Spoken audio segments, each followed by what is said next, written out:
The cry in the alley. The night was cold. The wind blew through the streets of the alien colony carrying dust and the smell of burnt metal.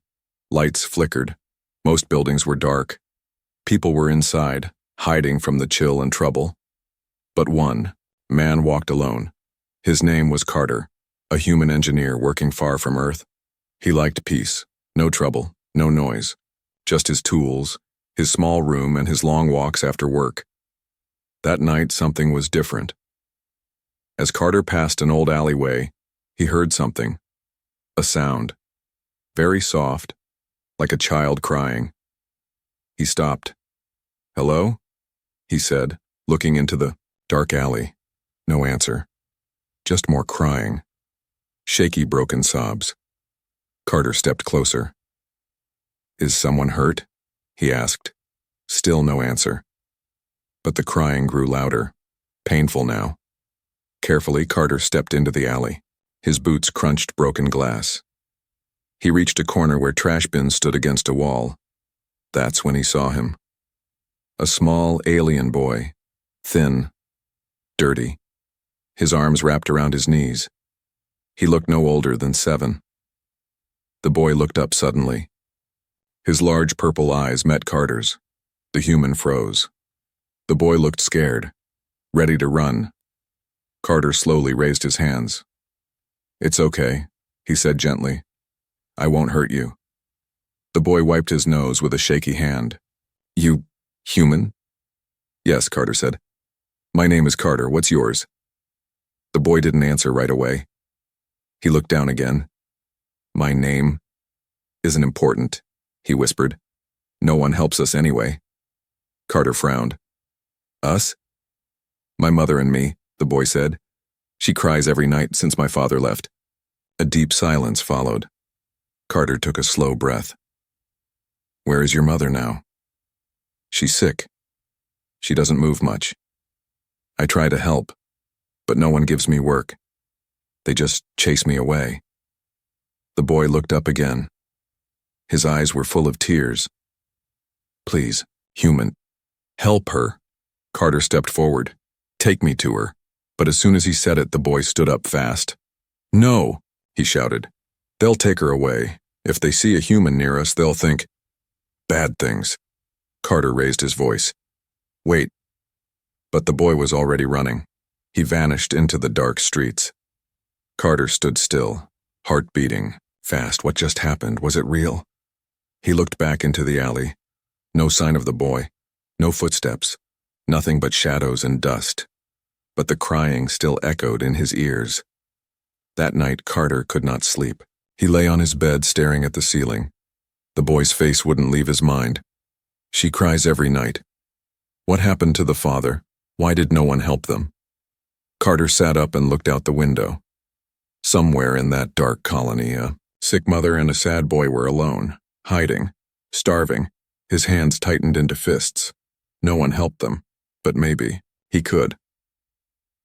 The next evening, Carter took a small bag.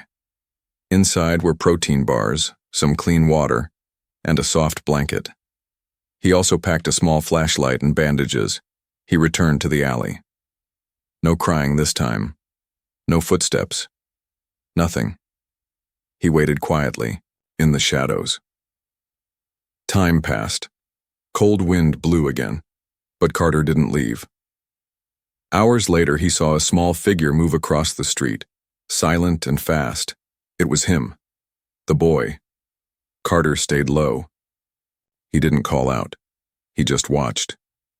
The boy looked around and then darted down a side path. Carter followed at a safe distance. Quiet. Careful. The boy didn't look back. He moved through broken fences and trash heaps until he reached an old building. The walls were cracked, windows smashed. It looked abandoned. The boy slipped inside. Carter stopped outside the door.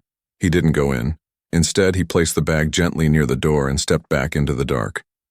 He waited. 5 minutes passed, then 10. Finally, the door opened a little. The boy peeked out. He looked left and right. Then his eyes fell on the bag. He grabbed it quickly and closed the door again. Carter smiled, just a little. Maybe Just maybe the boy would come back tomorrow, and maybe next time he wouldn't run. Carter waited again the next night. Same spot, same cold wind, same broken alley. But this time, he came prepared. He wore a heavier jacket, brought more food, and inside his pocket he kept a small tracker just in case. The boy came again. But something was different now. He didn't run, he didn't hide, he just stood there, in the shadows, watching Carter. The two stared at each other for a long moment, no words, just silent trust slowly forming. Carter bent down and gently slid another bag of supplies toward him. "It's for you and your mother," he said softly.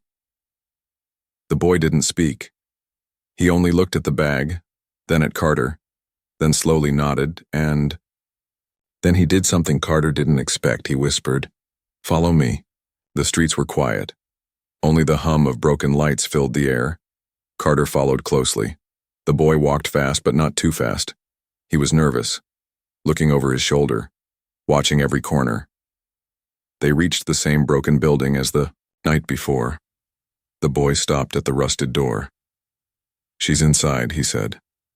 "But don't scare her, she doesn't trust anyone." Carter nodded. "I'll be careful." The boy opened the door slowly. Inside, it was like stepping into a forgotten world. The air smelled of mold, dust, and sadness. The walls were stained. The floors cracked. Trash and torn fabric were spread across the room.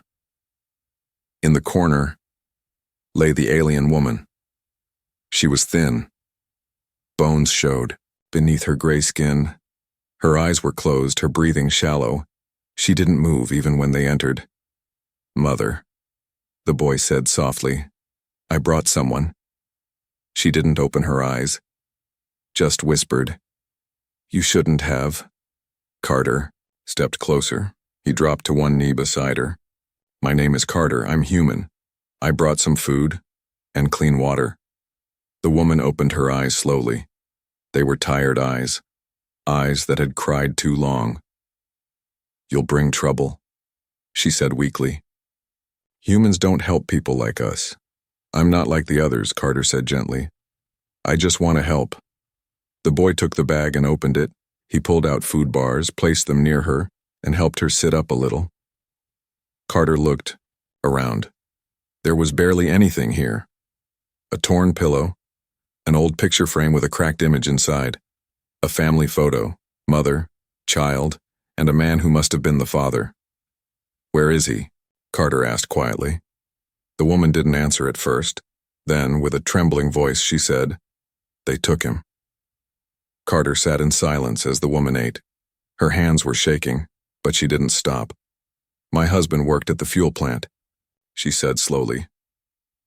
He started noticing things. Sick workers, toxic waste being dumped. He spoke up. She looked up at Carter with hollow eyes. They said he was dangerous, a liar. And one night, he vanished. The boy was silent now, holding her hand. "No one helped us after that," she continued. "Our neighbors stopped talking to us. The company took our credits. We were told to leave." Carter frowned. "That's not justice. It's survival," she said. "For them, not for us." Suddenly, a loud bang echoed from outside. A pipe fell from the roof. Carter stood up fast, pulling the boy behind him. "Relax," the woman whispered. "The building is old. It does that." Still, Carter's heart was racing. The danger here was real, not just hunger, but eyes watching. Someone didn't want this story told. After a few minutes, Carter stood up to leave. "I'll come back tomorrow," he promised, "with medicine and more food." The boy looked at him. "You mean it?" "Yes," Carter said. "But don't open the door unless it's me." The woman nodded. "You shouldn't help us, human, but thank you." Carter stepped outside, heart heavy. As he walked away from the crumbling building, he looked back once. That apartment wasn't just empty, it was full of pain and secrets. He was sure of one thing now. Someone powerful wanted that woman's voice to stay silent. The next morning, Carter couldn't focus. He sat at the edge of his bunk, staring at the wall of his small worker's room. The woman's weak voice echoed in his mind. They took him. He remembered the way her son clutched her hand. The fear, the silence, the hunger, and the photo. The man who was missing. Gone without a trace. Carter stood up. He wasn't just going to bring food anymore. He was going to find out what happened to the boy's father. Carter worked at Dock 6, near the colony's fuel yard. Every day, workers from many alien races came and went, loading cargo, repairing ships, and talking in hushed voices about things they weren't supposed to know. That morning, Carter approached an old dock worker named Xeno, an alien with wrinkled, red skin, tired eyes, and a bad knee. Xeno liked Carter. They had shared meals before. "Hey," Carter said quietly. "Can I ask you something personal?" Xeno leaned against a crate. "What's eating you, human?" "Do you remember a worker named Torek?" Carter asked. "An alien male. Worked at the fuel plant. He disappeared a few months ago." Reno's face changed. His shoulders tensed. His smile faded. "Where did you hear that name?" he asked slowly. Carter didn't answer. Xeno looked around, then pulled Carter behind a storage container. "People don't say that name anymore," he whispered. "Not if they want to keep breathing." Carter's heartbeat quickened. Xeno lit a small stick of dried herb and exhaled smoke. "Torek found something," he said softly. "Something big. The company was dumping fuel waste near the alien housing blocks. Kids were getting sick." "Why didn't anyone report it?" Carter asked.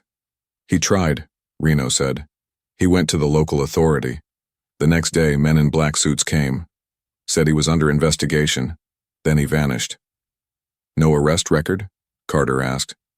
"No," Xeno replied. "No trial, no. Body just gone." Carter felt sick. "He has a wife and a son," Carter said quietly. "They're starving, hiding in a half-dead building." Xeno looked away.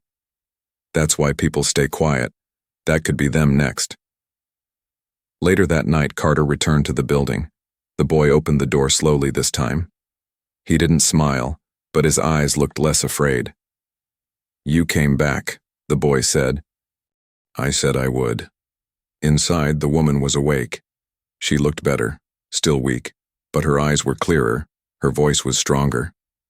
Carter handed her warm food and a small packet of vitamins. "Do you know what your husband found?" Carter asked, gently. She looked down. "He told me just enough to scare me.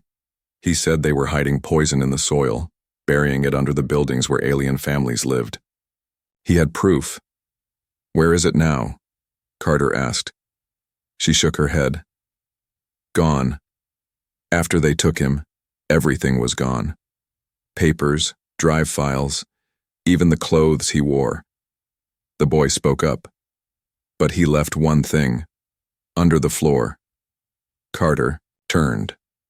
"What?" The boy pointed to a corner near the broken heater. "A box. I didn't touch it. Mother said not to." Carter moved quickly. He lifted the tiles. Beneath them was a small, rusted metal box, sealed tight. When Carter opened, his breath caught. Inside were data chips, handwritten notes, and a list of names. Dozens of names, all aliens, all marked as terminated or relocated. Carter's hands shook. This is what they killed him for," the woman whispered. "We were never supposed to be heard. Just used, then discarded." Outside, a soft click echoed through the silence. The boy froze. Footsteps. Carter grabbed the box and backed toward the door. "Hide," the woman said. "Now!" Carter slipped into a dark room behind torn curtains. The woman lay back down, pretending to sleep. The door creaked open. Heavy boots stepped in. A deep voice spoke. "You've had visitors." The woman stayed silent. "Human visitors," the voice added. Still no answer. "You know the rules. You stay quiet. You don't bring attention." Silence. Then, the sound of something being thrown, glass breaking. The man grunted. "You think this is a joke? One wrong step and we'll make you disappear just like your mate." The boy whimpered. The boots turned. Then, finally, he left. Silence returned. Carter stepped out, face pale. "That wasn't a guard," he said. "That was a warning." He looked at the woman. "You need to leave. Tonight." "We can't," she said. "We have nowhere to go." "You do now," Carter said. "You're coming with me." He looked down at the box in his hands. "This truth will save others, but only if you live long enough to tell it." Carter couldn't sleep that night. The metal box sat on his table, glowing faintly under the old desk lamp. The data chips were real. The list of names was real, the danger was real, and so was the fear. He kept seeing the boy's eyes, wide with panic, the woman's pale face, the voice of that stranger saying, "You've had visitors." Someone was watching. Someone dangerous. Before sunrise, Carter returned to the broken building. He knocked twice, then paused, then knocked once again, just like the boy had taught him. The door opened quickly. The boy pulled him inside. "She's not well," he said, his voice shaky. Carter rushed in. The woman was sitting on the floor back against the wall, her arms wrapped tightly around her knees. Her body trembled. Her eyes were wide, staring at nothing. "She's like this since the man left," the boy whispered. "She's not talking, she won't eat." Carter knelt beside her. "Hey, it's me. Carter, you're safe now." Her lips moved. Just a whisper. "No one is safe," she said. Her body began to rock gently. "They killed him. They're watching. They'll take my son next. Then me." Carter reached out, placing a warm hand on her shoulder. "They won't. I won't let them." But she didn't hear him. She clutched the corner of the family photo. The glass was cracked and the image inside was faded, but the face of her husband still smiled up at her. "I told him not to speak," she said. "I begged him, but he said truth matters more than safety." Tears began to fall from her eyes. Silent. Endless. The boy stood in the corner, small hands clenched. "She cries like this every night," he said quietly. "Sometimes. I cover my ears, but I still hear her." Carter stood. He looked around, the crumbling room. He couldn't leave them here any longer. Later that day, Carter went to a hidden friend, a woman named May. She was human too, a nurse who had lost her job after helping alien children without permission. She owed Carter a favor. "I need a place for them," he said. "A safe one." May didn't ask questions, she just nodded. "Tomorrow night," she said. "There's an old clinic no one uses, I'll clear it." When Carter returned to the building, the woman was asleep on a blanket. Her breathing was slow. The boy sat beside her, holding her hand like a guard. Carter brought warm food and a soft scarf for her neck. He gently covered her shoulders. "She talked less today," the boy said, "but she held my hand all morning." "That means she's still fighting," Carter said. Then he handed the boy a small flashlight. "Tomorrow," Carter said, "we leave. A woman I trust will take us to a better place." The boy looked down. "What if they follow us?" Carter smiled sadly. "Then I'll make sure they don't catch you." The boy looked up again. For the first time, there was something new in his eyes. Not fear, hope. That night, Carter hid the data box inside a hollow part of his wall. He made copies of the chips and wrote a message. "If something happens to me, give this to the press." He sealed it in a small bag and tucked it into the leg of his work boot. He wasn't just helping now, he was involved. The next day, things moved. Fast, Carter returned to the building with a small cart and covered blankets. "Put your mother under these," he told the boy. "Don't make a sound." The boy nodded and helped his mother climb onto the cart. She was weak but calm. Her eyes met Carter's. "Why are you doing this?" she whispered. Carter looked her straight in the eyes. "Because no one else did. They moved through the colony's back lanes, quiet paths only workers used. No one stopped them, until a voice came from the shadows. "Where are you going, human?" Carter stopped. 3 men stepped into the light. 2 were armed. "You've been poking where you shouldn't," the leader said. Carter kept his hand near the handle of the cart. "I'm just helping a sick woman reach the clinic." "You think the company lets pets like her get treated?" the man sneered. The boy's hands shook under the blankets. Carter clenched his jaw. "Then I guess I'm not following company rules anymore." The men stepped closer. Suddenly, bright light flashed. May's hovercar zoomed from behind, headlights blinding. "Get in!" she yelled. Carter grabbed the cart and ran. They jumped in. Doors slammed shut. The hovercar sped off. The men were left shouting in the dust. The woman held her son close, eyes wide. The boy whispered, "We got away, right?" Carter looked back once. Not yet, but they had started. The old clinic was quiet. Dust hung in the air like fog. The lights flickered. The building hadn't been used in years, but it was safe. For now. May checked the woman's pulse, then cleaned her wounds. The alien mother winced, but stayed silent. Her son held her hand tightly the whole time. "She's badly malnourished," May said. "But with rest, food, and care, she'll recover." Carter stood near the doorway, watching the hallway. He didn't feel safe. Not anymore. That night, after the boy fell asleep curled beside his mother, Carter showed May the box. She stared at the data chips. "Is this what I think it is?" "Evidence," Carter whispered. "Her husband tried to expose it. They took him. Now they want silence." May picked up one chip. "This could destroy the company. Maybe the whole Colonial Council." Carter nodded. "But if we move too fast, we put her and the boy in danger." May looked at him. "You're risking your life." "I already did," he said. "Now I have to finish what he started." By the next morning, the woman was sitting upright. Her eyes followed Carter when he entered. "You're still here," she said quietly. "I'm not going anywhere." The woman reached beside her and picked up a folded paper. She handed it to him. "My husband left this the night before he vanished." Carter opened it. Inside was a hand-drawn map, strange symbols, marked areas, and one section circled in red. "What is this?" Carter asked. "Where he buried the original files. Physical proof." He feared digital ones could be erased. Carter's pulse quickened. "If I find this," he said, "we can make them pay." She looked down. "You might not come back." Carter smiled. "Then I better go quietly." That night, he followed the map. The circled area was near the colonies, water supply, a forgotten section behind old fuel drums and rusted machinery. No one came here anymore. Carter dug with his bare hands. His fingers hit metal, a container, heavy, sealed shut. He opened it and found dozens of paper files, photographs, and sealed bags of soil, each marked with high toxin readings. It was worse than he imagined.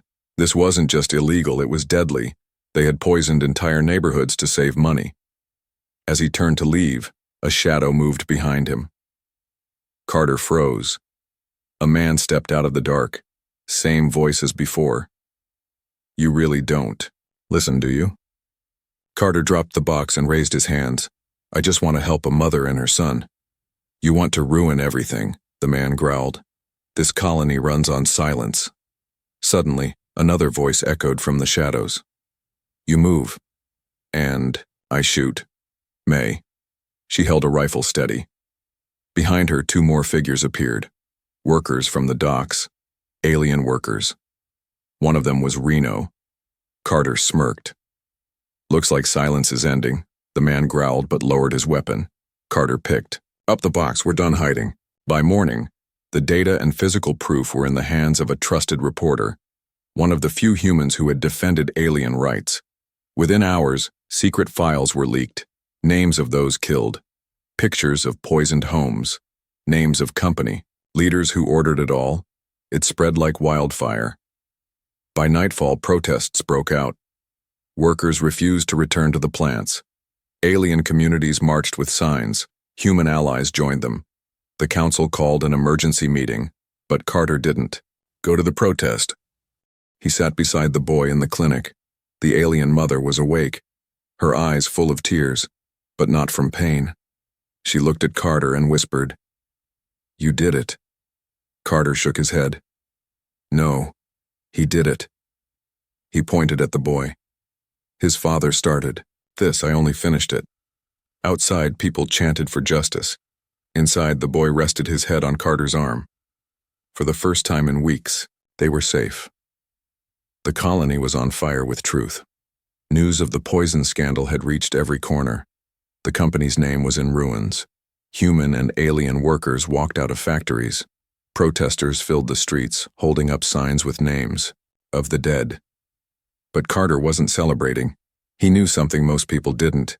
Powerful men don't go down quietly. They strike back. Inside the clinic, the alien mother sat up in bed. Her strength had returned slowly, but her face remained thin and tired. Carter entered, holding a packet. "I brought new ID chips," he said. "For you and your son." She blinked. "ID chips?" "You're leaving this colony," Carter said. "Tonight." Her son looked up quickly. "Leave? But where?" "To a neutral system," Carter said. "Far from here. I pulled in every favor I had. There's a freighter leaving tonight. One spot left. I'm making sure you get it." The woman shook her head. "No, not without you." Carter gave a faint smile. "I'm not the one they're hunting." May stepped in from the hallway, her face grim. "They're watching the streets now," she said. "Your faces were on the leak, Carter's too. You've got maybe 6 hours before someone makes a move." The boy held his mother's hand. "I don't want to go without him." "You won't be alone," Carter said softly. "There's a man I trust on the ship. He'll look after you both." The woman's eyes filled with tears. "You saved us? Now you're sending us away?" "I'm not sending you away," Carter said. "I'm giving you a future." Just then, a soft buzz came from Carter's communicator, a message. He read it silently, then looked up. "They've issued a bounty on all 3 of us." The clinic could no longer be safe. May led them down a back corridor. They emerged into a cold alley behind the building. Carter pushed a hover sled with a false bottom. The mother lay inside, hidden under blankets. The boy sat beside her, pretending to sleep. May walked ahead. No one spoke. They moved through shadows, back roads, closed-off tunnels. In Carter's ear, the smuggler whispered through a communicator. "Dock 12, South Bay. I leave in 30 minutes. After that, I'm gone." Carter moved faster. Suddenly, footsteps behind them, a shout, "Stop!" Carter turned. 2 armored men ran toward them. Their weapons glowed. "Run!" he shouted. May spun and fired a warning shot, slowing the guards. Carter pushed the sled harder. The boy held his mother tightly. Another corner, another alley. Then, bright lights, the dock. They made it. The smuggler waved from a loading ramp. "Get in, now." Carter helped the woman onto her feet. She looked up at him with wide, wet eyes. "I never thanked you," she said. "You don't have to." He bent down, touched the boy's shoulder. "Be strong. Be better than us." The boy nodded. The ship's engine roared to life. Carter stepped back. The ramp closed. The ship lifted slowly into the air and vanished into the stars. He stood there a moment, heart full. Then, pain exploded across his shoulder. He fell. One of the guards had fired. May dragged him into cover, shouting. Carter clutched his side. "They got away," he whispered. "That's what matters." 2 hours later, Carter lay on a clinic bed, this time as the patient. The wound wasn't fatal, but the message was clear. The company may be falling, but its reach still lingered. May sat beside him. "You going to disappear now?" Carter smiled weakly. "No. I'm going to testify." "You're insane." He nodded. "Maybe." In a secure ship far away, The alien mother opened her eyes to a sunrise she had never seen. Her son sat beside her, looking out the window. "Do you think we'll see him again?" he asked. She looked out, holding her son close. "If we do, he'll still be helping someone." Weeks passed. The poison scandal tore through the galaxy like wildfire. The company's leaders were arrested. The Colonial Council faced full investigation. Names were exposed, victims were honored. But one name, Carter, was everywhere. Not as a hero, but as a traitor. To the system. In a distant system where twin suns lit the skies in gold, a ship touched down on soft soil. The alien mother stepped out, her son holding her hand. Their new home was quiet, surrounded by tall trees and clean air. No guards, no warnings, no poison in the ground. The woman took a deep breath. For the first time in a long time, it didn't hurt. At a nearby shelter, she was given clean clothes, warm food, and a room of her own. The boy received education supplies and a translator, Chip.